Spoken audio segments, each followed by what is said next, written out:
یہ آگے بڑھی اور دوڑ کے اپنے گھر پہنچی تو دیکھا زمین ہے مگر گھر بہہ چکا تھا، سیلاب زدہ ہو چکا تھا۔ اس نے زمین کو لیپا، کسی سے پوچھا یہ بتاؤ محرم کی کتنی تاریخ ہے؟ کسی نے بتایا 8 تاریخ ہے۔ اس نے زمین کو صاف کر کے ایک سینی میں اشیاء نظر لے کے بیٹھ گئی کہ سیدوں کے محلے سے کوئی آ کے نیاز دے دے۔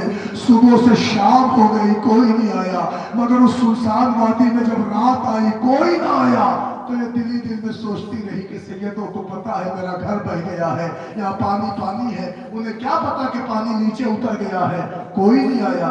ایک مرتبہ درد میں ڈوبی ہوئی عورت اٹھی اور اس نے دریائے گنگا کی طرف دیکھا، وہ ہاتھ جوڑ کے کہا عباس غازی صبح سے شام تک انتظار میں بیٹھی رہی، کوئی نہ آیا، یا تو آپ آ کے نیاز دیجئے یا کوئی انتظام کیجئے۔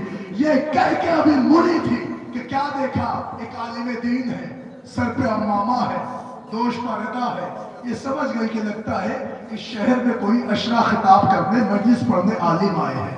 اس نے ہاتھ جوڑ کے کہا حضرت آئیے میرے مولا کی نیاز دے دیجئے، صبح سے انتظار کر رہی تھی۔ کہ نیاز کا کہ یہ سینی حاضر ہے۔ وہ حضرت سینی کے پاس کھڑے رہے، تھوڑی دیر کھڑے تھے، پھر پیروں کو پیچھے کھینچا۔ عورت پوچھتی کیا نیاز ہو گئی؟ انہوں نے سر جھکا کے کہا ہو گئی۔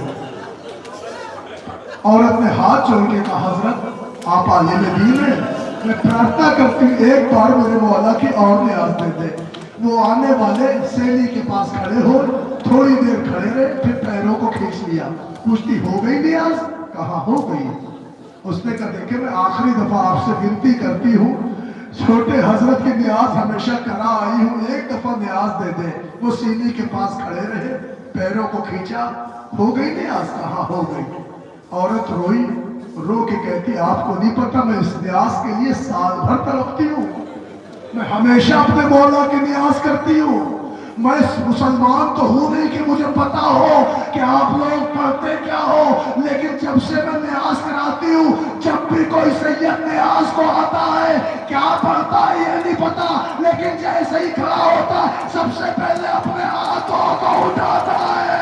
آنے والے نے رضا ہٹا دی، آواز دی بی بی ہاتھ وہ اٹھا جس کے ہاتھ سلامت، ارے میرے ہاتھ کروا۔ ڈھل گئی شام اٹھو میرے علمدار اٹھو،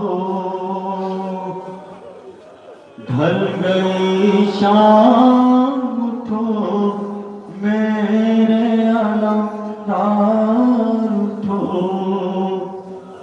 اپنی چادر میں سکینہ کو چھپائے تھی میں، بھائی کی جان کو سینے سے لگائے تھی میں، نظر میدان کے منظر سے ہٹائے تھی میں، پردہ خیمے کا اسی وجہ گرائے تھی میں، میری کوشش تھی سکینہ نہ وہ منظر دیکھے، لوگ نیزہ پہ نہ بھیا کا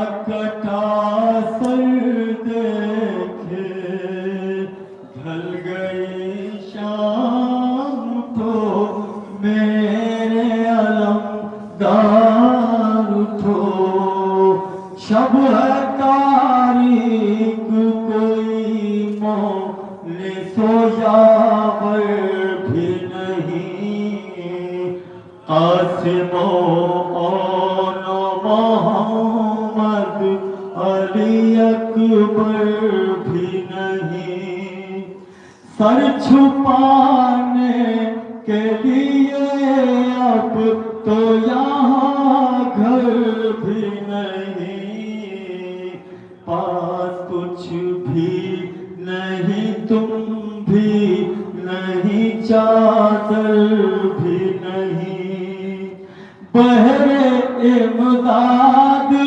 نہیں آتے نہ آؤ بھائی آکے ایک بار تو سینے سے لگاؤ بھائی ڈھل گئی شام اٹھو میرے علمدار اٹھو اتنا مشکل ہے سکینہ کو سلانا عباس مجھ سے کہتی ہے مجھے رنگ میں ہے جانا عباس کس طرح دوں میں اسے باپ کا سینہ عباس تم سے مانوس ہے یہ بالی سکینہ